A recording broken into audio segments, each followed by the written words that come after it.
Hello, Falova. Welcome back to another episode of the 135 Footy Show, proudly part of the WesWes Network. You can go check us out on our website, WesWesNet.com. You'll be able to find all our other podcasts and articles there from all the crew, including the usos Dutch. Welcome, bro. Been a week. Had a bit of a break. How you been, Us? Been good also. Yeah, man. It's been a sicky week, especially post-Origin, bro. But I don't think I've had as enjoyable week as you. So, man, you've been back home to the motherland. Also. How's that, bro? How was it? Awesome, bro. Always beautiful, but yeah, special time, especially with the kids a bit older now. Getting to meet their cousins over there. TV3 Samoa putting the game on live over there, so can't complain. Samoa with Samoa. So, awesome weekend. Becky, well, you end up watching the Origin game just at NRP and one of the locals, or over in Savati? Yeah, we were. Oh, Choodles. We were saying there was that resort. It used to be the Savatian, but it's I think COVID took them out. But they just do Airbnb for the colleges there. But the city is still, still clean. They're still well maintained. Not real good prices too. So that's hard, man, because it's expensive over there. So it's a good use. I don't know if the owners are just gonna repair the place, one part at a time. And what's the Origin vibes like from the locals? They get into it, bro. Like us New Zealand born wannabe state of O's, or not really, just kinda not really. Yeah, pretty clueless. Like they just see the awful, but they don't really get it. It's not like any of them like so maybe like little pockets where the kids play in there. But all the village kids just saw a new awful, that's about it. Oh, sure, bro. Yeah, I gave my other cousin my 2024 jersey that disappeared. Yeah. Sicky vibes over there, especially with the win. But before we get into the little Origin review, let's check out your All Eyez, bro, for the round. Probably forgot to check in with you, but we'll see who you pull out of your bag, mate. Yeah, bro. Well, since we're reviewing the last week, I'll just throw Origin in there, bro, and just have a little cheat sheet and use that game as part of it, bro. And all eyes on me, bro, is there was the obvious Tommy Dearden, bro, but for me, and I want to shine light on any big hits that we see on our screens, because it's almost like a forgotten thing, or especially with the shoulder charge being gotten rid of. So to see a big hit and to see one like textbook was sicky, man. And not only that, to see one from a winger on a second rower. We're gonna go with the man himself, Valentine Holmes, and was on Angus Crichton, bro. That was the hit of the week for me. And to take into context the occasion, hit of the year so far also. Hit. Dougie Hallett on who? On who? Name drop, bro. Name drop. Shout out to my toko Michael Ahio, but it was bigger than that. It was bigger than that, because you know what, bro? Michael Ahio was blinded. He didn't see it coming, but Angus Crichton saw it coming. Hey, he had time to catch that ball, and he eyed up Valentine Holmes, and he underestimated him, bro. But he's done this a lot, bro. Valentine Holmes has done this a lot. And you know what I like about him, bro? He is kamikaze. He almost reminds me a bit of help me out here with ex Broncos fullback. Him, yes, him. But remember that ex Broncos fullback back in the early 2000s? He originally from Newland Stags. fuck.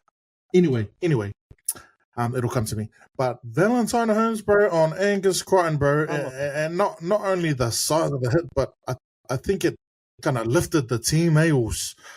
But Sole, he was out of this. I think pre-game, we were all, even myself, with when Stace was on, who's I think something must have happened with Kele and his incident, because he hasn't been hard to find. Stacey and Rog, if you guys are out there, I hope you guys are okay.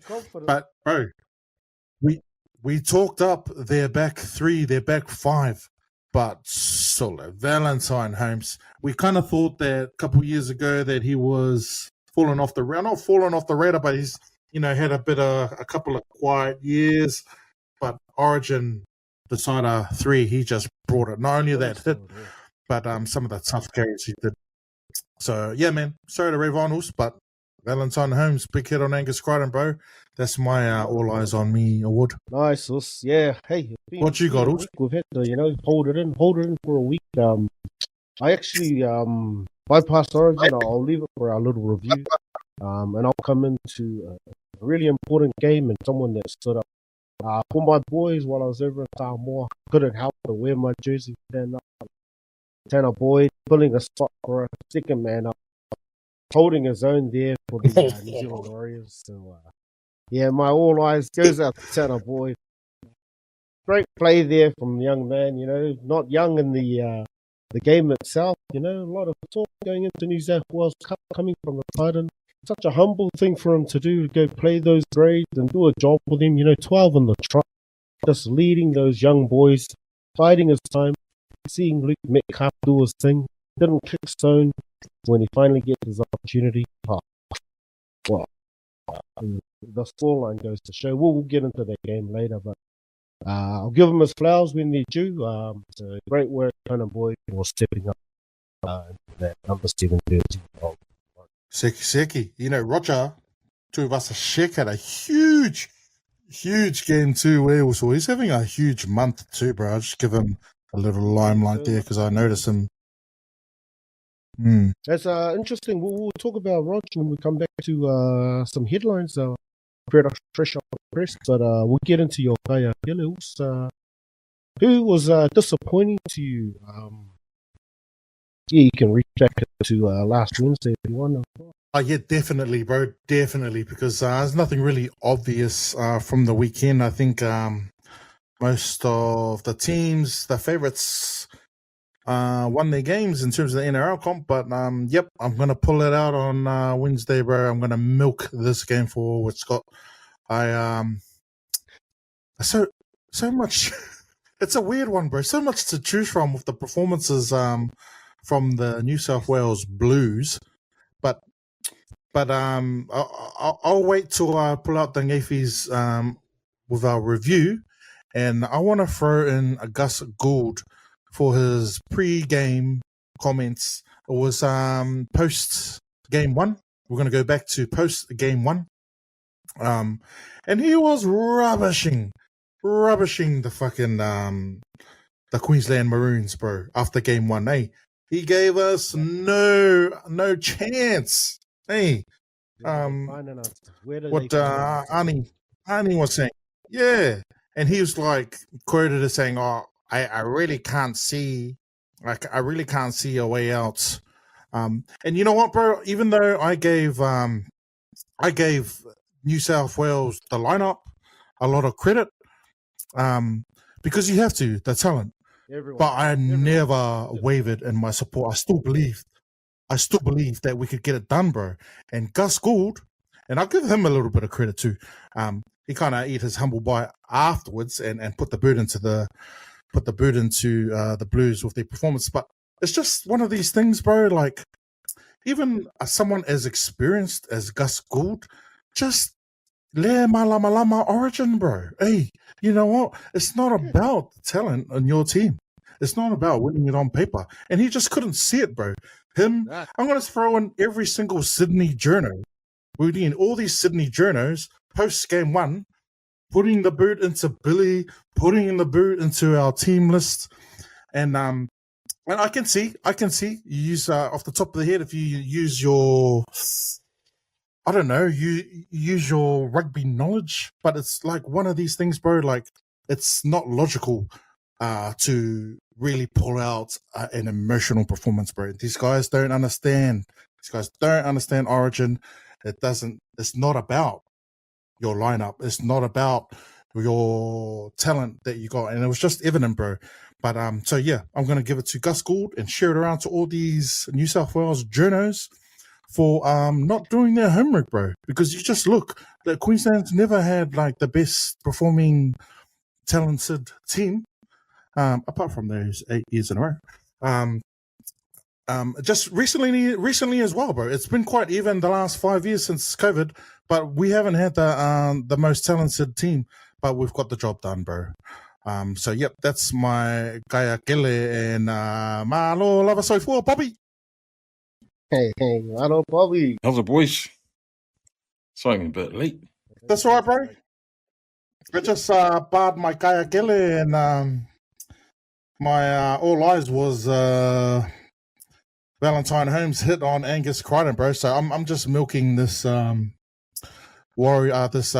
game for all it's got with my Kaea, Kele, and All Eyez, bro. But feel free also to chip in there, mate. You got All Eyez, bro. Yeah, for me, I thought mine was also State of Origin related.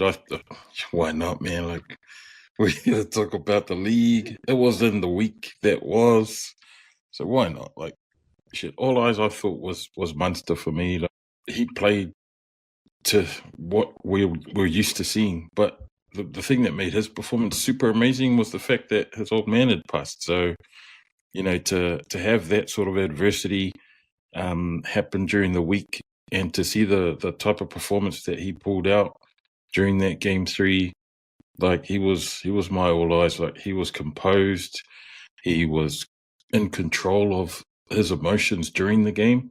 Like, at any minute, like, he could have snapped, or his mind could have drifted. But the focus of Munster to be super present in game 3 in every single moment, in all 80 minutes of that game, to carry Queensland over the line, I thought that was All Eyez for me. Like, we all knew what happened to his old man, and you could see all the tributes and everything. And I think when that news broke at the start of the week, like, my first thought was, oh shit, what's going to happen now? But then, like, when I continued reading the story about how Munster's going to come back, like, the day of or the day before the game, and I was thinking, so this guy, he's gone through this tragedy, but he's still got State of Origin on his mind, and he could be absolutely fully excused for not wanting to come back and play game 3. You know, there was no obligation after what happened for him to come back and play the way that he did, or even just to play the game. But he still came back. I mean, that was the dedication of the man. That was his swan song sort of tribute for his old man, you know. And he would have been playing for his dad. As soon as I read, damn, was the first thought, and then he's going to come back. So suddenly, man, we got this. Like I knew heading into game 3 was like, man, I'm confident. I have faith that we can do it. And when you saw that news break and Munster was going to come back, it was like, New South ain't got a prayer. They ain't got a prayer in Vegas, man. Like, as soon as I saw that, it's like, nah, that was going to happen. So for me, All Eyez was Munster. Like, Kaea, Kele, it's sad to pile on to Cleary, because everyone else has sort of been piling on to Cleary, even his own New South sort of fans and all the journos sort of looking for an answer. But it's always on the backs of the halves, eh? Like, it doesn't matter if you're the superstar half that's won all of these amazing 4-in-a-row premierships, they're still going to blame you for not winning that crucial Origin series. And, you know, they're going to put it on him because Mitchell Moses wasn't there. And they're going to say, oh man, Cleary, this guy just can't get it done. He's like the new Mitch Pearce for New South. He's this era of New South fans. Mitch Pearce, the level, like, man. I thought, you know, it is just issue. But that's the hard thing when there's so many stars in your team, and people kind of go, oh, what do they mean by that? Like, you can't just keep rating him like all the things he's done in the game. What do you mean he hasn't owned Origin? And you look at what didn't though. Mm. In that last game, like, you know, Munster still did his work, like some of his kicks just to get us downfield. But he didn't own those games. That's what it means. Like, try and define it. Like, go look at that game 3. That's what it means to own Origin. Like, if you did that, then Nathan Cleary would be the man. Yeah. But we haven't seen that. That's what it's like. When people go, oh, what do you mean though? He's like, one. It's like, no, doing that, doing what counts. Well, that's why for me, Kele was Cleary. Like, this was his opportunity to seize the moment, to get it, that duck off his back around Origin deciders to finally win one. And it was perfectly set up for him to do it in front of his home fans. And Makwa choke Kumalo and the rest of the team. So, Kele for me was Cleary. Nice, Bobby. Coming off the thunder. Who might have Kalam or some of my join too. Through him. Off the back of that, let's go into some headlines. Just some breaking news. I don't know what's going on, but it's nothing to be too grim, just some journo stuff. Roger Tuivasa-Sheck rumoured to be looking to leave the Warriors at the end of his 2026 season contract. Potentially looking to join the Rugby 360 competition at Saudi Arabian club in the 2027 year. Similar to rumours of perhaps Ponga maybe making a move there. So really just playing out his contract. I don't think it's a real big deal. But clickbait thoughts on that one? I think Roger's done a real thing. If there's any truth to it, like, I reckon Roger should go. Like, good on you, bro. Like, that's some serious money, that Saudi Arabian comp. Like, I've heard that there's players that can reportedly earn up to $3.1 Australian million a season. So it's like, why wouldn't you? You know, Kellen Ponga's the richest contract at the moment in the NRL, 1.4. And if Rog has this opportunity to go at this late in his sort of playing career, why not? Like, you know, you've seen Sonny Bill Williams do it. And Roger's definitely up there with someone who's deserving of a big, massive contract to sort of finish off his playing days. Like, you're right. Like, he's done everything in the NRL and for the Warriors too. He's captained them, fullback of the year, Dally M player. Like, man, he's done everything. So I wouldn't hold it against Rog if there is truth to the fact that he's been talked about. There's rumours. I read that Cameron George, the CEO of the Warriors, sort of brought it to a big CEO meeting to make all the other CEOs aware about it, that the threat's pretty real with that Rugby 360 comp. So, yeah, we'll see where everything sort of settles once the dust settles, where it'll land. Man, sorry, you mentioned before just RTS's impact on the game over the weekend at 32, ending his contract with the Warriors at the end of the 26th season. Your thoughts on you always back in stores to, you know, they can get good contract, but this is a bit different. It's not another contract in the NRL. It's actually going to another club, essentially. Your thoughts? Yeah, bro. Well, I don't know, without you know, no respect, but he's kind of like in the twilight of his career, where, you know, you want to start looking at looking after yourself post. And saying that, bro, I think he's the he's probably the most form winger at the moment of the comp. Like I said, I was quite surprised that you threw up Eyez Tanner Boyd for your All Eyes tons. I thought Roger deserved that one, but in that game. But I think he's already run a premiership. Bobby touched on it, and the big thing for this year, as soon as Luke Metcalf got injured, I think he had a talk with his agent and thought, you know what, this whamalama of the Warriors winning is kabooey. We ain't doing it this year. Go get me out of this. Go on. I can't see a premiership coming anytime soon. It looked good this year, but we all know we're going to make the 4, but it's going to be straight sets. Lost. 2025 is gone. And, you know, and it's hard to, let's be honest, bro. You're just not going to win this year, man.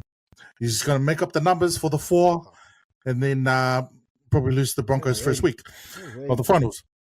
So, man, smart move, and like you said, I'm all for athletes maximizing their earning potential. Hello, Rog. He's been a solid servant for not only, NRL, Kiwis, Roosters, Warriors, the Blues, Rugby Union. So, man, why hang around and get your body fucking fucked up in NRL where you can have a cruisy third grade Saudi Arabia or whatever the fuck it is. I don't really know much about that competition over there, bro. Yeah, but man, do it, man. Go get there, make your money. Yeah, nice. I'm pretty much the same. Like Roger served the game well, and like he said, the twilight years and all that. That's good for those comps. Say that marketing really for those guys. They can do money at size just to be there. The threat to young players, though, like those comps. I think it's good for the game. It makes the market bigger. NRL's growing. Do we see an NRL, a massive league comp there? I don't know how. Maybe the rugby union boys touched on it, but it seems like it's maybe there's enough players to go around. I don't know. Back at local footy side, what you're saying that you see down on the ground there, your kids footy and that. As we start getting a drain from these awesome comps that bring so much money into it, have you got enough kids and talent to support it?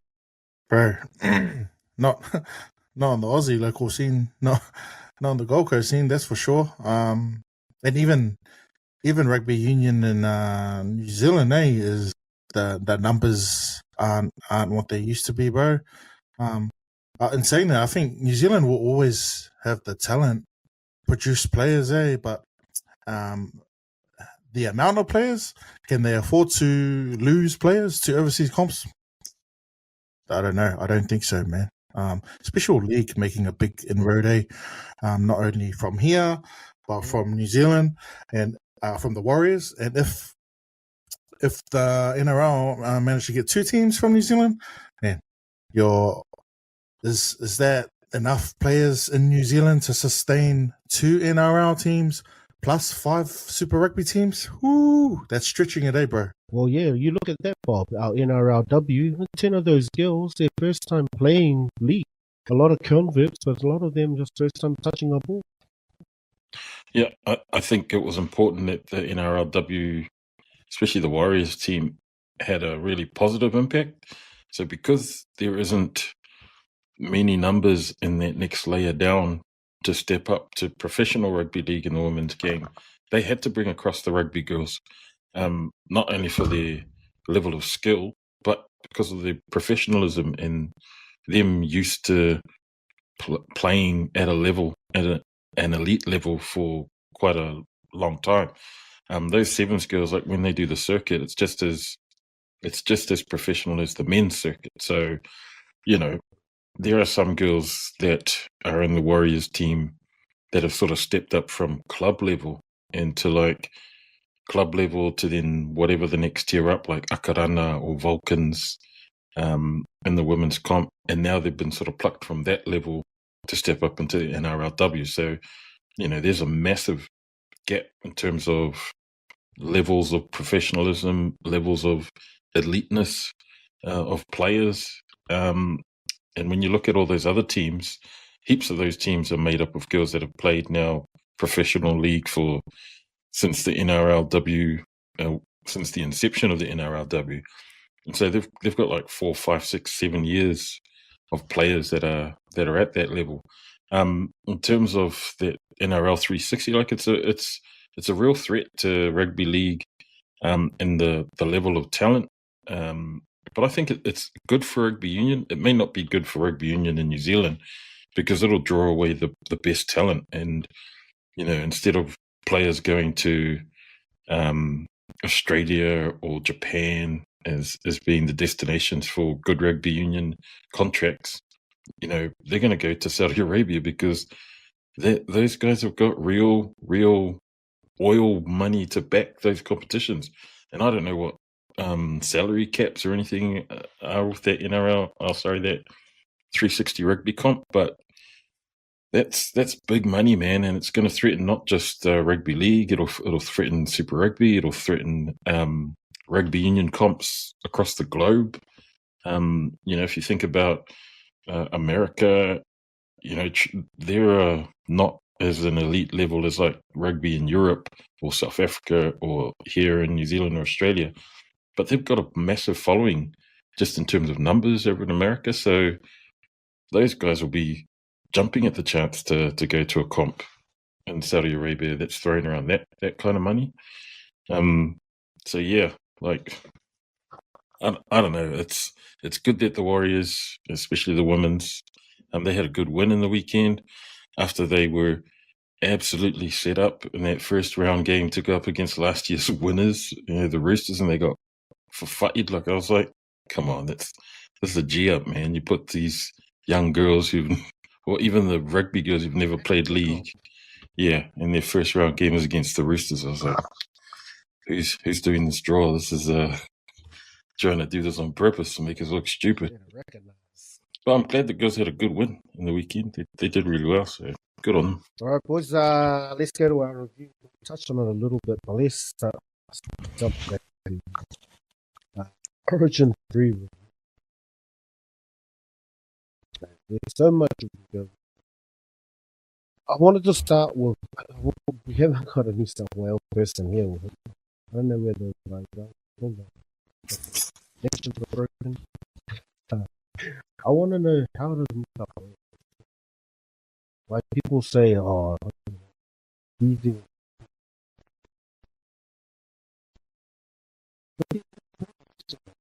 pain 8 years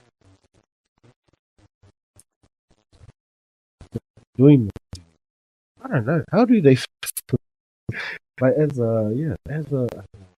a state try and get it on even par? It felt like a bit of an arm wrestle. It's been good recently. It's kind of a Queensland throw. You still know it's gonna come back. And on paper, you look at that team across the board, and it's a state of mind thing. You thought they turned the corner when Magic did it last year. I get it now. Get it. Oh, well, it's like 1 year, and then the new coach, they just soften a bit, rely on their ability, and they forget. Like, there's no forgetting. As a Queenslander, you hurt after game 1, and game 2 you forget, but you remember for game 3. It's like part of being in the team. It's like the pain comes back and the burn. You can't wait till after the game to let the pain burn. It's like they just don't like.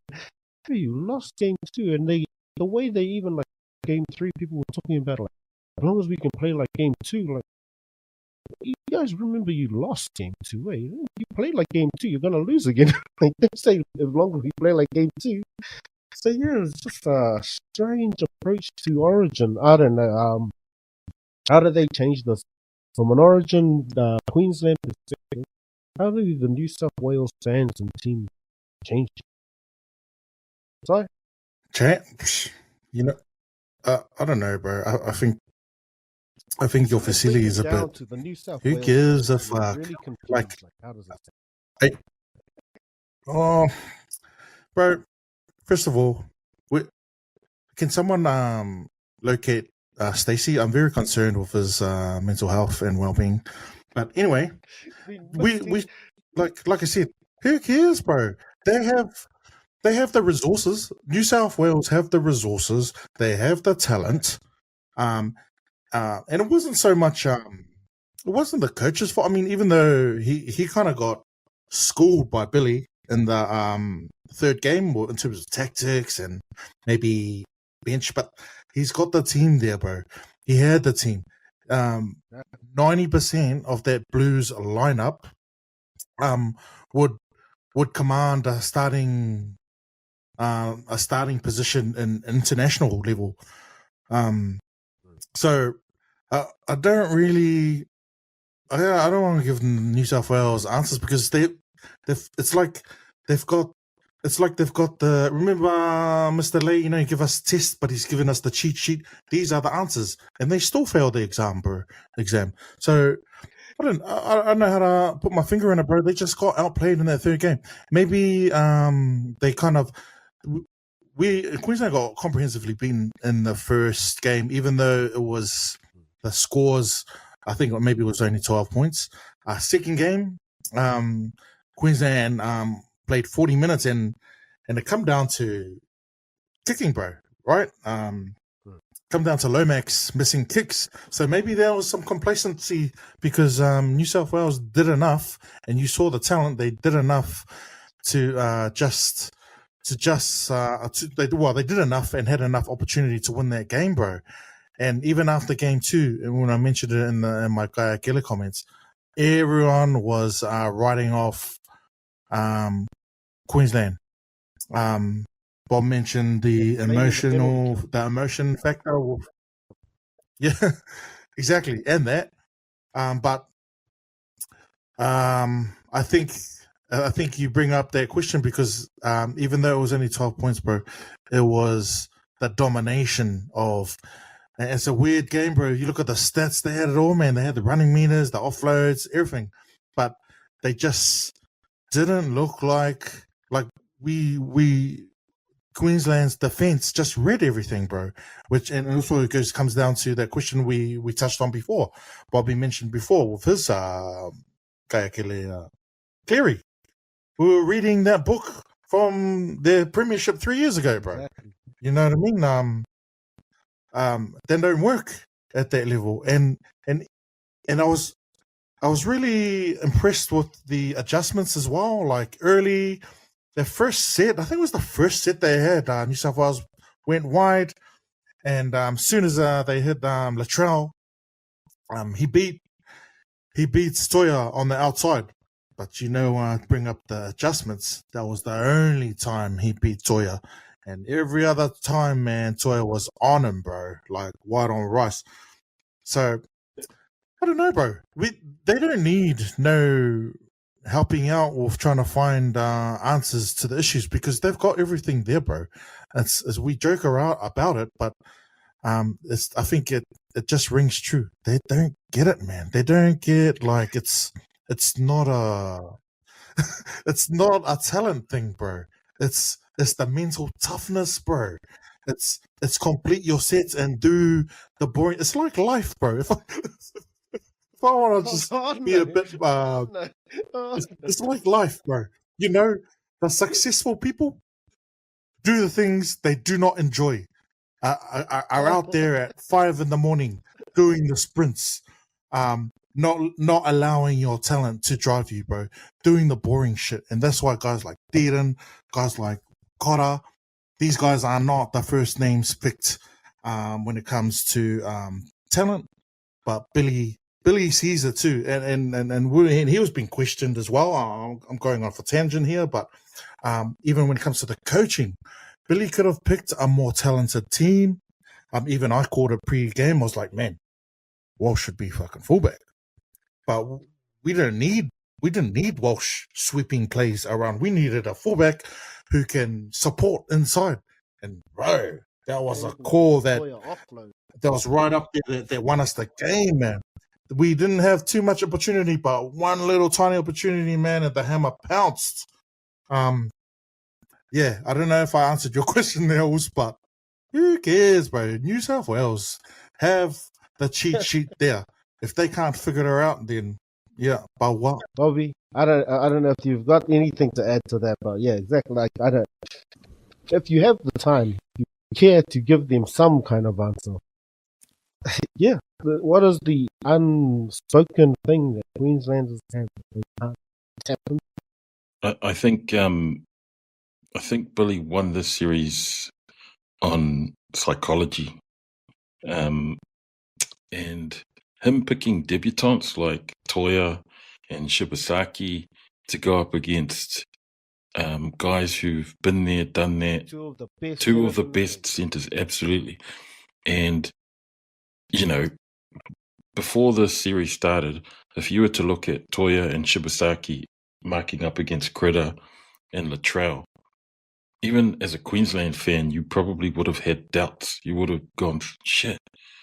But then, straight after having those doubts, what would have kicked in was, but I believe in the coach and what he's doing. Like, that's the psychology. What's happening on the other side is New South Wales and all of their fans have seen Shibasaki, have seen Rob Toya, whose debut NRL season, Shibasaki's sort of comeback story at the Broncos after being out in the wilderness, and he's made his NRL comeback at the Broncos. Had Shibasaki and Toya and Prams had all their memes. Yeah, ready. all of that stuff. But the psychology that plays into it is you get all of this hype around, oh man, Critter and Latrell are gonna smash this. They're gonna run circles around those fools. Blah blah blah. All of that sort of false, sort of amped up hype that New South fans sort of get into, and even the players, you know damn well that Latrell and Critter would have been G'ing each other up during, like, leading up to Game 3, going, fuck, bro, we got this, bro. We're all over that shit. Man, what did the radio silence help him with? Latrell and Spencer. How did that help?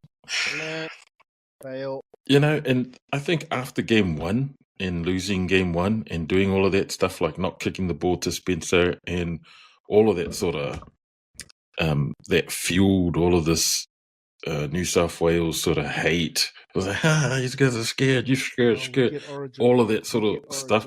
It's psychology, man. Like, look at all that furore and all of that sort of shit. And even like the New South Wales journalists picked it up and goes, why didn't they kick it, Gordon? Tell us, why didn't they kick it to Spencer? They were grilling his ass and then they were saying all sorts of shit. But if we go back to NRL 360 to the review that you, me, and Stace did before Game 2, this is where it differs, because even Stacey called Game 2 for Queensland. Like, when we were predictions, I was thinking, suddenly, this kind of mentality from a New South Wales, I would never have said New South, even if I read on paper saying, even if I'm going to give them 2 points for this Game 2. Hell no. So, Stace was like, yeah, I have this feeling that, Queensland, and in my mind I was thinking, he's lost it. He's lost it up here. Why? Once you lose it up here, man, you're in the world of hurt, in the world of pain, man. And that's exactly what happened to every, if you take Stacey, you times that by every other New South Wales fan, like that. Times it by the coach. That whole sort of doubtful energy in one New South Wales fan spreads like wildfire amongst the whole fan base, and it will somehow get to the players, the coaching staff, that bit of doubt. So that first half in Game 2, where everyone thought, yeah, man, we got this, we're going to hit the perf and just roll it, and then Queensland fight them, and then sort of turned off in the second half, and then allowed New South to sort of come back. New South were like, yeah, oh man, we almost won that. That was their mentality. It was like, we almost won that. In my head, I was like, nah, man, you've lost that in the first half. Never mind the kicks and stuff. You've got real racer here. Absolutely. You win by an inch. Yeah, so, and, all of our New South friends, we're all good mates. So this is all banter. But for Stace to actually sort of pick Queensland and that lead up, and one of the things I told Stacey and I mentioned on the pod was, it's a real massive, massive risk for New South to head into this game. And they've got a lot to lose, because if they lose it in Game 2, the pressure is on them for Game 3. And Stacey's like, nah, man, it's like a fortress. We just beat you in Suncorp, blah, blah, blah. I was like, no. The pressure is on New South to win in front of their fans, because the opposite of that is even worse. Like, yes, we lost at Suncorp and they haven't won there for however many years. That was bad for Queensland. Yeah, cool. But that was one game, man, and that wasn't a decider. To lose in Sydney the way that they did, it was a massive choke. Like, they shouldn't have lost Game 2, but they did. And then they headed into Game 3 with this sort of air of, we got this, we can do this. One of the comments I put on Cavs' post about how, everyone talks about that 8 in a row as being something that was ages ago, and, it's like a legacy. But the legacy that 8 in a row left is that every single series win that Queensland wins now still connects to it. Like, it was 8 in a row for 9 out of 10 years. But when you add this series win, it's like, well, we've won 15 out of 20. So it still connects to that 8 in a row. So the legacy hasn't like died. It's still alive with every series win that Queensland has. Oh, Queensland will win from here on to whenever. The way for New South Wales, I don't know how they need to do it, but in order for them to kill this, 92 of 100. In order for them to sort of stop this whole momentum that Queensland has, like we could lose 1 or 2, even 3 in a row, and New South will be like, yeah, we got this. But the minute we win one back, then it's like, we'll reconnect it again to that 8 in a row legacy and say, so like we've won 17 out of 24. We can, because that's like 17 out of 24. It's exactly like that. And so, as a Queensland person and a fan, like they might think, it's Mamau, those 8 in a row was ages ago. But with every single series that we claw back after a 1 and done or a 2 in a row, like New South need to pile on 6 in a row or 7 in a row to try and sort of get their own back, so they can manipulate the stats to say, well, we've won 7 in 10 years. At the moment, all they can say is we've won 1 and 2 or we've won 3 and 5. It doesn't sound as impressive as, well, we've won 15 and 20. Yous have lost 15 and 20. So, that's the psychology that, we can, as Queensland fans, that we have on our side, but it also always plays against the New South boys and New South fans. And so it's a difficult thing for them to try and overcome that mental struggle that, Sai touched on. They need some more mental, whatever it is, resilience. I don't know. But, all of these guys that come into Origin now, like I've heard rumors that, oh man, they need to get Joey Johns in there, Matty Johns and blah, blah, blah. And I was like, it doesn't matter who comes in, just like that 95 team of nobodies. Like, this is just whoever's next man up. Shibasaki's next man up. Rob Toya. Like, these guys can now say, we're Origin Series winners. We didn't need Ponga. We didn't need Reece Walsh to come in. We did the job with guys who are nearly the oldest debutants since Adi Beatson. It's like, what? Yeah. I don't know. I don't know how it is that New South are going to be able to overcome that link to that 8 in a row Queensland team, because they've got in their coaching staff people who were fundamental in that 8 in a row streak. So, who are they going to bring in? Guys that were part of that losing 8 in a row streak. Paul Gallen, he was like the losingest New South captain. Like, they're now having to reach back to the early 90s for like Joey Johns or something. That was like, you should have just kept Madge there, bro. Like, I don't know. Gotta fight my New South friends. My Lazarus smile, Joey Johns. They need to get Ian Roberts to come and follow them how to really put New South in your mouth. I don't feel you should go get the other Lazarus. Because he help you guys gonna get. Yeah, I don't know. They've got an uphill battle because, and you know what? When Queensland wins one game, we are so quiet. Like, we want to celebrate, but we know that it takes 2 games to win a series. The minute New South win one game, like especially if it's the first one, they are all over social media. Like, okay. No, these guys are setting yourselves up, and then over in Australia, it's like, it could be a whitewash. I was like, sorry, I've seen this all before. And sure enough, it's come to fruition. It's happened again. And now we get to go for Lily the shit out of these guys after all of those memes, and they're still popping up on my Facebook feed from 7 weeks ago. I was like, what? Anyway. The next day, Ali's like, surprised you're not wearing your jersey. Like, I've got a whole year to wear that jersey.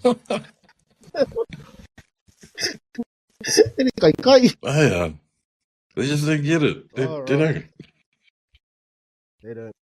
Speaking of Gallen taking on Sonny Bill, your predictions, boys. We'll just slide that in before we go into the round, into the ring shortly. Oh, is it on? Predictions for that little bout. Yeah, I was trying to have a look, bro. Your link's a bit gourmet at the moment on my Kirifongi, but I'm gonna say I'm going Sonny Bill points. Oh, going long with Gallen. Okay. Bobby? Yeah, Sonny Bill. I don't know if he's got the power to knock Gallen's stubborn ass chin out too. So I reckon it'll go to points. Oh, you good. I'm hoping for SB Dub, but I think Gallen might do it. He's so stubborn. Should be a good one, man. These guys went all out with their words, so I don't know how you give high fives up on what these guys were saying. These guys like not professional boxers. These guys just want to actually brawl. So Stick to their game plan. It was terrible, that press conference. All of those shots were below the belt. They're both gonna finish their jobs and then come out of the fight and have no jobs. Like, oh, sorry, you just got fired from Channel 9. Yeah. Too much going on there, guys.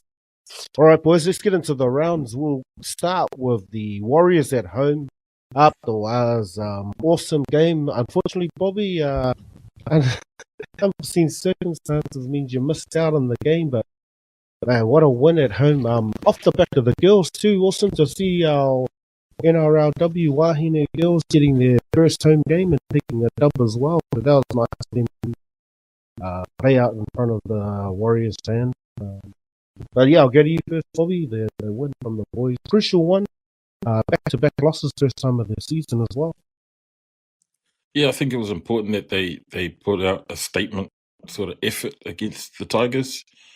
The Tigers are one of those teams this year that you can't really sort of be too complacent about, because they do have talented players that can make you look silly. Yeah, so it all depends on which Tigers team turns up. But for me, I thought Tanner Boyd had a really good hit out, continuing his good form from the New South Wales Cup, and he slotted 5 out of 6 kicks. So he looked composed. I think there was only maybe one pass that he did that went to ground, but it was like a Dimitri really good pickup late in the game. So he slotted in, and I'll be honest, like, he wasn't doing any Luke Metcalf looking things. He didn't look like he was gonna be like injecting himself into the line at speed or doing real amazing things, but he did enough, and I think there were enough players around him that also sort of stepped up in Luke's absence. I thought Chanel had a really good game. There was a lot of support around the ball. Yeah, man, he was. Aaron Clark was good. Fisher Harris was good. He was carrying with real intent. Thought Rocket Berry had a good game out in the centres. Man, I can't give Leka Halasima and Dimitri enough props. Those guys are playing really, really mature football, really good, like real hard-headed, like real hard 40 yards, like front-on tackles, but just the amount of skill that try that Leka got there on the left-hand side, like that came out of nothing. It was just really poor defence on the Tigers' part, but they had enough numbers to stop him. But he made something out of nothing, and that it goes to show that there's a lot of variety in Leka's game. Like, he doesn't have to do these barnstorming runs 50, 60 meters up the field to look impressive. Like, that was in a short 10-meter space with only 5 meters to the touchline, and he utilized that space, his strength, his ability to get past. Who was it that came across? Was it Skelton? He was on that side. Oh man, he just made him look stupid, and and then he just ran through. Man, that first carry in the second half from Dimitri Sully, I was like, I haven't seen a run like that since Paliacina days, bro. Like, straight off the back fence, no nonsense contact. I was like, fuck, that was mean. It was a great game. And I was asking Caleb about the you were asking about the atmosphere, and he was saying that the crowd was really good because he was there for work, and he was saying that the crowd that was there prior to the boys' game, like they were on a real high because of the women's game. Getting to watch Michaela break, do her thing, or the rugby girls doing really well. Was she Michaela Blythe? No, Blythe's her maiden name, then she married, and she's a break. Yeah, Michaela break. But Sully, you can do all sorts of things with Michaela no breaks. Michaela break will put a break on you. Yeah, you can do all sorts of things, marketing things around there. But she was awesome, man, and far out. Like, she's so little when you see her in person, and on the field even, she looks tiny. Man, she's a pocket rocket, man. She's fast. She's breaking the line. Yeah, so back to the boys' game, they've got lots to work on still, I think. But because they lost Chance and they lost Luke Metcalf, I thought Tupiki did really well. Coming in off the back, like, he looked dangerous. There were moments where he just sort of stepped through the line and got caught short. I still think he's probably a little bit too small, and he's to bulk up a bit more, man, because he took a really massive shot. I think it was Staines or someone that came across, and he passed the ball out, man, and he got poleaxed. Man, it was very similar to the shot he took in New South Wales a couple of weeks back, where he just got, boom, he got fired in half. Similar sort of tackle too, like it wasn't illegal, it was straight. Oh man, he got cut down, but he did really well. Like, he got back up and played on.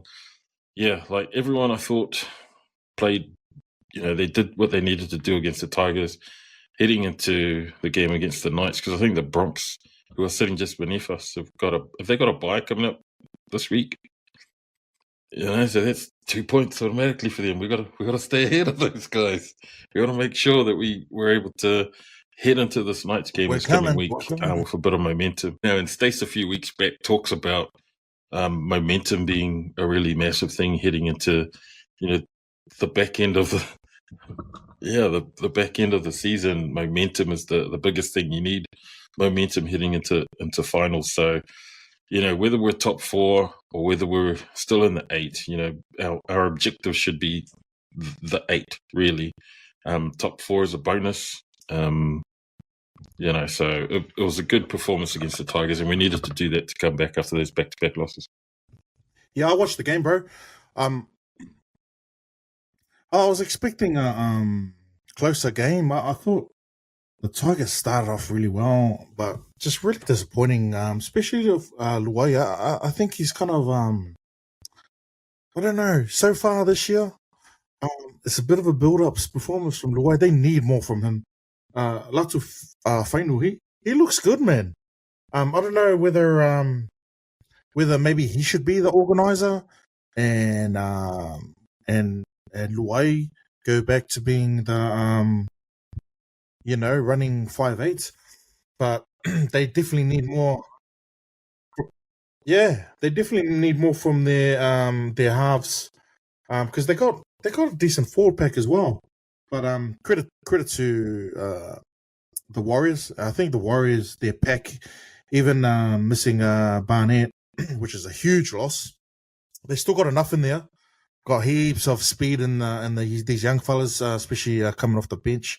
So they've got enough in the forwards to make their way into attacking areas. You guys were bumping up the Waifoi, the halfback, Tana Boyd, but let's be honest, man, he ain't taking you guys to the promised land. I actually thought that Tomato would be given a go at wearing that number 7, but he's been pretty secky as well, coming off the bench in that 14 role. Yeah, Boyd's good, bro. He's an organizer, but he ain't gonna. I actually think that Tavita Harris is probably playing a lot better as a half, but he's not. He's not like ball playing. He's like a ball runner, a hitman. But I'm just clutching at straws because they did really well to win their game, but it's at home against lackluster Tigers. And like I said a couple of weeks ago, bro, they've they got a pretty good run home. So unless the buttles fall off, they should make the 4 pretty comfortable. But yeah, I don't know, bro. They've really. Oh, you guys mentioned of Tuipiki because I think they also their chance out for about a month. He's Seki, bro. If they use him like the way Hammer plays, you know, supporting role, support your big man, especially these offloading. Yes, around the ruck. I've seen a few times where he gets smashed when he's trying to do that block play coming around the back. Which, man, I want a team like Warriors to stop playing like that, to stop copying these teams and just play to their strengths. Bust down through the middle, man. Get Leka, get Vaimaunga running to halves on the edges and you know, pulling out their lower TD 2002 style. Webster created, so he might just be predicting what he's going to pull out. So just wait and see, man. No more idea. But these wins, bro, against standard teams that you should win is all it's going to do is blow you guys up and then come to finals and then, you know. It's all important, mate. It's all important. Anyway.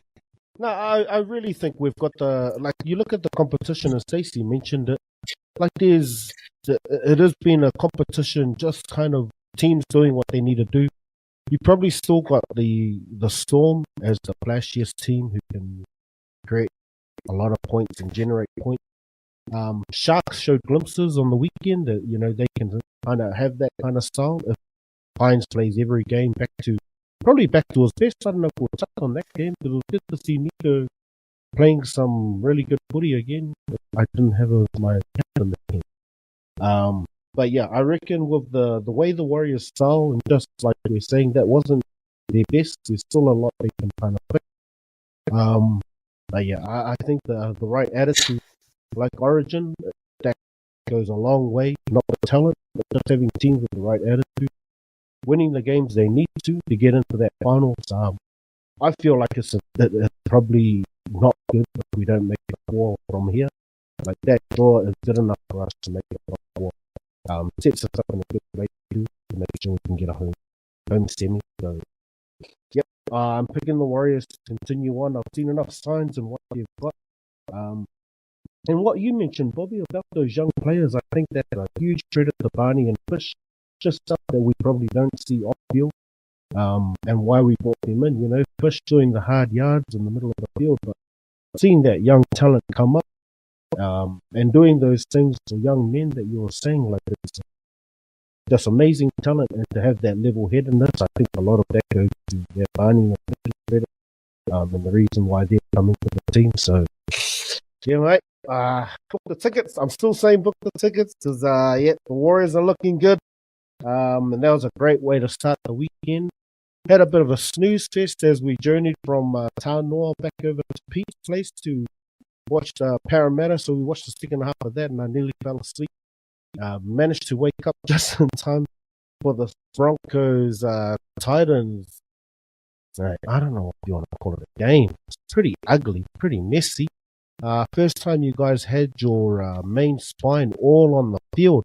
And I expected a lot more, but man, I was struggling through my last solar to watch the end of the game. So I'll give it first to you, Dutch. Your thoughts on this against the lowly Titans, mate? Team you guys should have played and blown off you. The letter suggests that the Broncos should have, especially the recent form that should have smashed them. It's kind of a good summary of the Broncos season. It's very inconsistent within games that I don't think they've even put together 60 minutes, let alone 80 minutes of footy. And it's worrying signs for me because they kind of Reynolds had a couple of errors in him, and when Reynolds botches it kind of throws the team off. I think they kind of get guilty of trying to out talent teams, which they have abundance of talent, But, fucking dumb plays on the third, trying to do stupid ass kicks. I think for the Warriors to be successful, they showed it maybe in the first half of the first Doggies game. They showed it in the last 15 minutes of the second Doggies game. And they just did no nonsense stuff, man. They just made it hard for teams with high completion rates, used their power game. But yeah, it's still not. I'm not sold on. They can make the 8. The 4's a bit hard because, like I said, Warriors, they really have to emergency panic station has to happen to the Warriors games for them to make the 4. But like I've been saying all year, all they got to do is make the 8. And teams like the Broncos, teams like the Panthers can trouble teams on any given day. And they got the talent to go all the way. But it's this outside chance at the moment, just because they haven't really been putting it together. But it was a little bit kind of mixed play because it was the first time that we really seen our number one spine with Ben Hunt at 9, Ezra and Reynolds. And I think Walsh is slowly coming to form, showing little glimpses. So, and like I said about Titans, bro, the ladder might not show that they're right up there, but they're when these games, local derbies, they can grow an arm and a leg. So they made it really hard for the Broncos, but no excuse. It was a bit of a mixed, poor performance, but man, we're still sitting pretty at 5th, and I think a bit of a wheels falling off situation will have to happen to the Broncos for them not to make the 8. I'm not saying they're safe, but I just think that there's enough talent in them to go all the way of the 8. Nice. Bob, can you explain how the wheels are going to fall off? I think the Broncos... Is there a slide there, Bobby? Well, you probably did see some worrying signs in the game against the Titans. Even though they won, I think the most worrying thing was that there were so many chances that the Broncos sort of let slide, and they weren't able to finish off moves, or the execution was a bit off. I think it was really just because it was the first game that they've had their proper spine all together, and they didn't really gel as well as they could have. I'm not convinced that Ben Hunt's the right 9, to be honest, for the Bronx. Yeah, and there was a sort of a period of play in that first half where the Broncos had like 4 or 5 sets where they didn't complete. Like, it was handling errors, or the ball went to the ground, or they lost the ball in the tackle. I was thinking, man, these are some weak ways to lose possession or just turn the ball over, especially against the Titans. I guess on the flip side of that is, if the Broncos are able to maintain, work on their combos for the next couple of weeks, they've got the bye, and if they're able to get over some of these sort of rusty-looking plays that they did against the Titans, they'll be a bit scary, because freaking Reece Walsh looked amazing. But again, the reason why I think he's not the right 9 is I don't know if Hunt's able to play at that speed. Like, Reece Walsh is still doing Reece Walsh things, like million miles an hour. People can't catch him. He's doing line breaks and nobody there. But on the weekend, I think the only way that the Broncos will be able to, like, they'll do it to themselves. Like, the slide will happen if the Broncos self-destruct. Like, that's the only way I can see the Broncos not making the 8. It won't be because other teams will be better than them and beat them. It's because the Broncos will beat themselves. Like, they'll let other teams in, or they'll give up easy field position, or they'll give up the possession of the ball real cheaply, piggyback penalties, that sort of shit. If that creeps into the Broncos game, that's the only way I can see the Broncos falling out of the 8. Because they've got the talent to be a top 4 team, the Broncos. The thing that will probably sort of worry Broncos fans is the pack that's chasing them is the Okay, maybe outside of the Dolphins, but you got the Sharks, the Roosters, Sea Eagles, Panthers sitting directly beneath the Broncos, and they're all within 1 or 2 games away from the same points as Bronx. And sitting outside the 8, you got the Sharks, Dolphins, Dragons. Maybe not the Dragons, but Sharks and Dolphins are definitely 2 teams that on their day could easily beat any of the top 4 teams. So yeah, you know, it's probably not alarm bells because they are sitting relatively all right, but you know, the Broncos shouldn't look at the top 4. They should be worrying about the teams that are coming up beneath them in 6th, 7th, and 8th position. And also just in-house stuff, like they highlighted Reece Walsh and Katoni Staggs having a bit of beef just before halftime when Reece threw this bullet pass to Katoni and he knocked it on, and then he was all ika because you know how emotional that guy gets when something doesn't go his way. Man, he was giving Katoni shit, and then even at halftime, you could see him just mouthing off. They showed in the changing rooms, he was turning around and like mouthing off at Katoni. I was like, oh no, this is the only way that the Broncos are gonna lose is that they will self-destruct, and it'll be something stupid from the inside. And that's the only way that the Broncos will fall out of the 8, I feel, as if they do it to themselves. Like, but they definitely have the talent to stay in the hunt. Like it was an all right victory in the end, but far out against the Titans, who looked really lowly. Like the first try, I think they didn't score until like the 30th minute, so it was boring for a whole 30 minutes, and the Broncos were making the Titans look competitive. I was like, what is going on? It's like been 0-0 for ages. This Kaea-ass game. But yeah, like Bronx should have put them away, and they didn't. And so I don't know if that's going to sow a bit of doubt into them. I don't know. I think it was just them not working together as a spine, and having the experience of playing each other. I did notice that Ben Hunt, he kept deferring to Adam Reynolds a lot, and I know there were opportunities there when I thought he could have passed the ball to Ezra Mam's side and unleashing that left side a bit more, but he just dummied to Ezra and kept going right. So I was like, what's going on? You know, they could vary up their attack quite easily, but yeah, I don't know if there's anything in that. Probably not, but just looked like to me he didn't want to pass the ball to Ezra Mam, so who knows? Yeah, maybe beside those things, like an implosion from the inside, you look at the squad and the run home, and this can be a real dangerous Broncos side.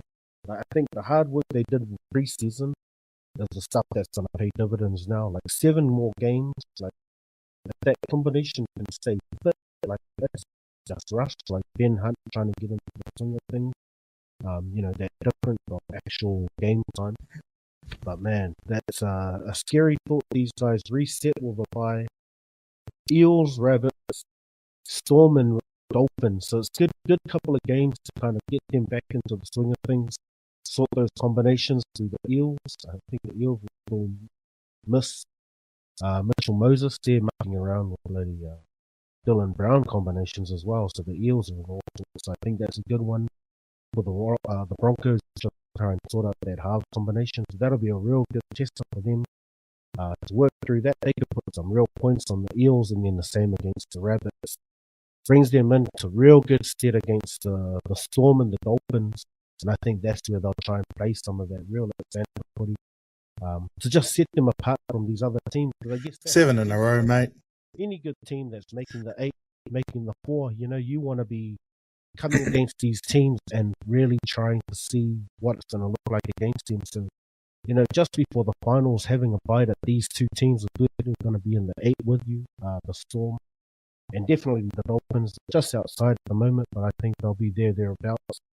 Knights and the Cowboys give you a bit of reprieve, maybe some sore body to the back end, and then the Storm one time before the finals. So, like you said, Bobby, they can either implode on themselves or they can become a real serious threat getting into the finals with that kind of run.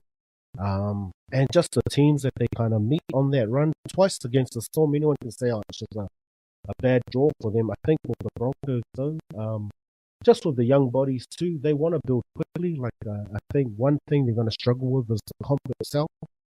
Like you saw in the Titans game, just getting that balance between their patience. You know, they want to be exciting. They want to score every play. The comp is very much, you know, a game of two halves, and until they can string a full 80, even a boring 80, like they don't want to do a boring 80, and I think that's the thing Reynolds really struggling with, is that he's trying to like balance the team without trying to be creative every play, whereas this team's hungry. If they can get that combination right, like the points will come, but they just got to get that timing right. But yeah, they can be a real threat heading into the final series. So yeah, we could be watching it. Could be a game of two halves for the Broncos heading into the finals after their draw. Who knows? A lot can happen when you have a bye. Depends. Solly, where you guys going for your bye? Bali. Go do another trip to Bali. Get a Varana. Oh, here we go. You guys feel better trying to undo the season, mate? Hey, yeah, I was just saying, bro. Don't worry about us, mate. We're good. We're good. All right. Let's just quickly go look at our All Eyes Kalava competition. See where the boys went. How'd you guys go on the weekend? I got dusted by the bottom of the table again. Cam Schuster. Now this guy coming back for more. How'd you go, Bobby? You get up? Nah, Stacey's I think team I won. dusted me. I beat all Madden. Mine was probably a lucky win because he had a couple of players that didn't play. I was like, yes. So Stacey still sits there pretty at top place. God squad on second. Nacho. These nuts in it fourth. Simon Mandingo. Or Melon. Melon still holding on to second. Oh, I thought that would have changed your spot. Just alone. Ultimate Manly Vaya Bronx, mate. What's going on? Down there, stuck at the bottom with It's on a slide. Yeah, mate. Season is quickly ending. 1, 2, 3, 4. We have 4 more rounds of the regular season, mate. So rebuilding you, mate. you're going to have to drag yourself off ninth. I was going to say, Rebuilding for next year. I got screwed from the start with this automatic pick shit. Well, didn't you have Nathan Cleary? Didn't you have Nathan Cleary to start with? No, you've had him all year, haven't you? Oh, that wasn't me. That was me. Nico Hine. Oh, well. I had Cleary and then he got injured. Real coaches don't complain about that stuff. Anyway, that's where it sits. Let's go into our predictions for next week. Let's kick off with tomorrow night's game, the Dolphins versus the Cowboys. How you seeing that, son? Sorry. Yep, I'll be attending that game. Shout out to my nephew. He's I got opportunity to start. So I'm gonna say, because of that, and Broncos really need the Dolphins to stay away from the heels. So I'm gonna go Cowboys. Oh, Bobby. I'm gonna go Dolphins because they get Hammer back, and that's the only reason. Fins up. That's all they need. Fins up. Yeah, I'm going the Fins as well, man. Herbie nearly single-handedly breaking back. I don't know what happened last week. They should have won that. So yeah, I'll go Fins as well. All right. All the best to the Nep as well. Sharks Roosters. How you seen this one? That's a coin toss game for me. Like both of these teams have the potential to beat each other, but they've been super inconsistent, both of them during the year. Roosters, for no other reason other than I don't know. I like the uniform better than the Sharks. How you seen this one? Yeah, that's a hard one to pick. Yeah, like Bobby said, bit of a coin toss. Has the Sharks turned the corner if they win? I don't know, bro. But I'm gonna go Roosters, bro. Roosters for me. Roosters as well. All right. Yeah. From what I saw of Nico, I'll go with the Sharks. Man, Marky Mark was so disappointing for my fantasy. He killed it for me with hardly any ball carries. just for that, I'm gonna go Sharks or Party. Panthers, Rabbits, Panthers on a bit of a roll now. So they back in the winning round, winning ways. Yeah, man. Panthers look a dangerous prospect, and I think Cleary will be able to prove a point. And yeah, bro. Bunny's probably been like they can't sow mud at the moment, man. So yeah, Panthers for me, bro. Panthers 13 plus, and we'll smash them. I think the Rabbitohs are going to be fighting a mare in this game. To be honest, I just had a look and I think Cleary's not playing in this one. Cleary, Yo, and Tangwa are out. Oh shit, my bad. But they do get To'o Edwards. Scott Sorensen's back. So, but you know, they also Souths get the trail back. Peter Mamzalis is back. Ewan Aitken. Big loss of Brandon Smith. How he went out last week. Poor guy. His first game back. Yeah, first game back, and then he picked up a knee injury. So he's out. Stretches out too. So, yeah, it was a hip drop. Even though he was trying to defend Matt Lodge, but oh well. But yes, Souths for me, Whakarangomea team. They're gonna put a halt on that Panthers streak of wins. Right.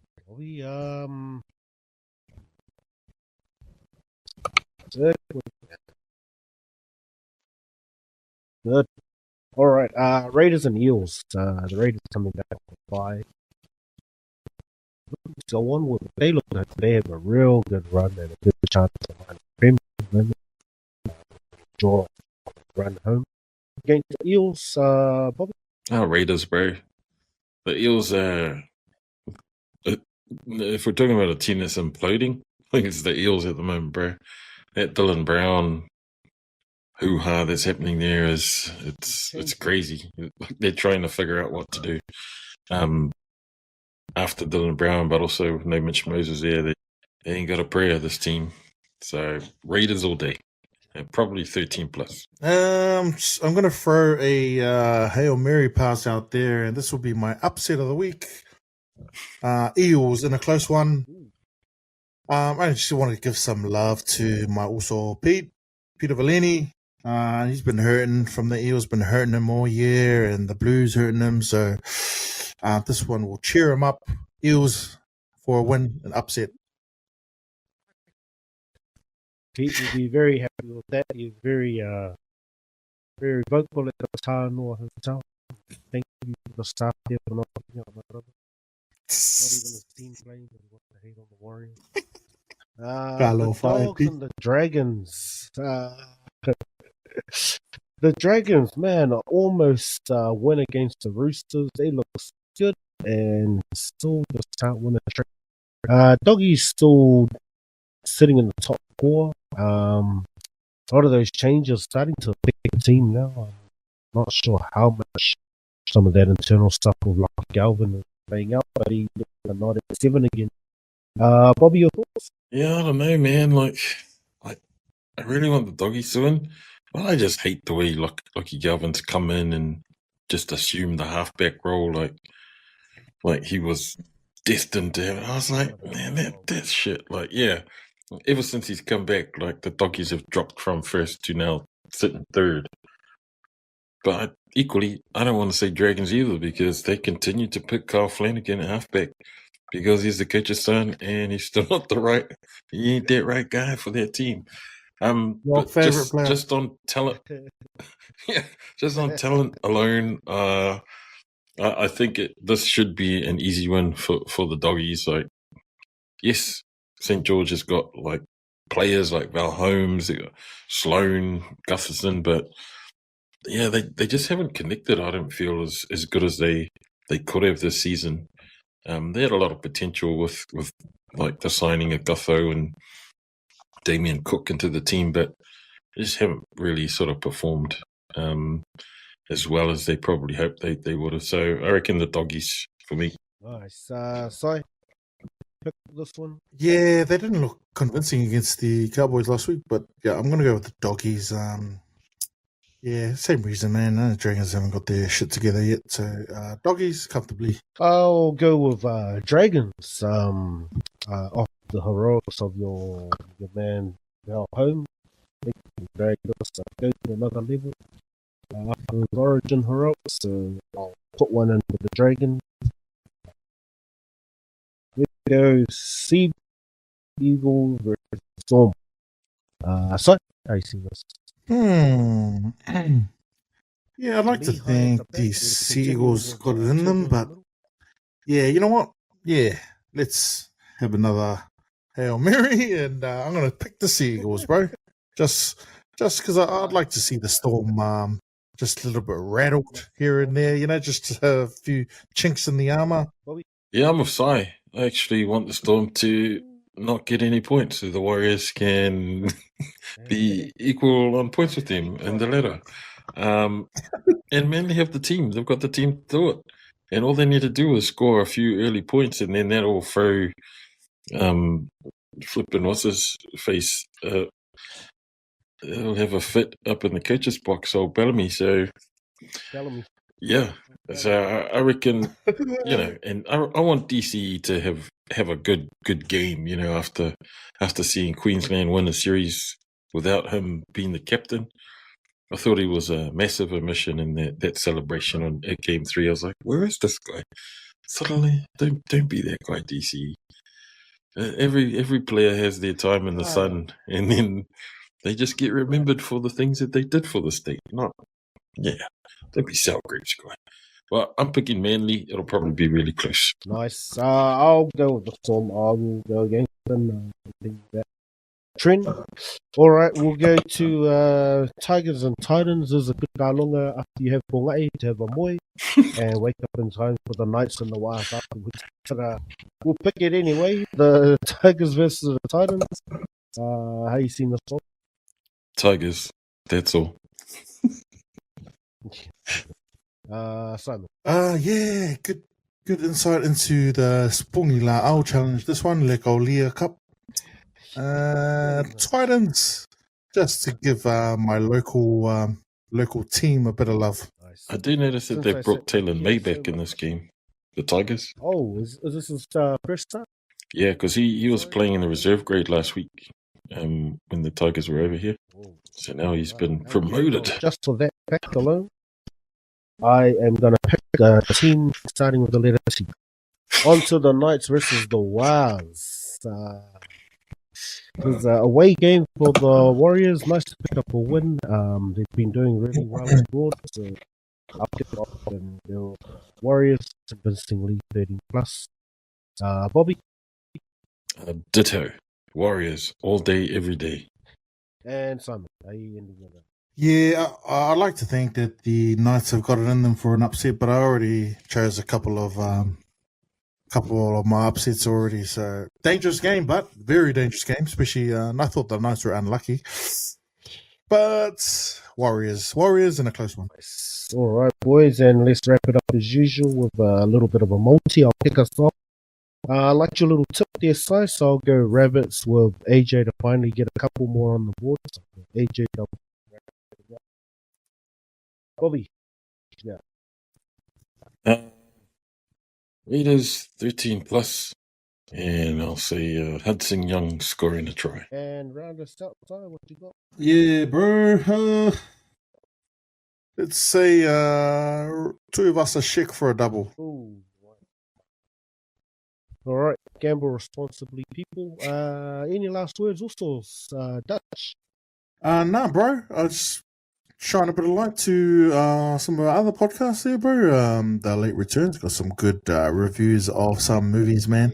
So listen up for those, bro. Next man up, otherwise, Bobby. Any last words? Yeah, just want to say a shout out to Junior Bolo, who played his 200th game in their loss to the Panthers last weekend. Not the best way to bring out your 200 games, but shout out to Tosamoa Rep. Commiserations to Richmond Rovers, who have been probably not going to make the top 4 in the Fox Memorial this year. So got all fired. I was your son. Them's the breaks, man. Lucky Gallen. They got hampered this season with lots of injuries. So yeah, just players getting taken out early in the season. It's just effed up this season. So never mind, Henry. You still got a few more games left of the season, so make sure you finish strong. So shout out to Richmond Rivers. Nice, Bobby. On the same note, some grassroots stuff. Just a shout out to our LST boys. Still doing and ripping hard in the 1A grade there at Liston College. The boys still. Oh, what a year!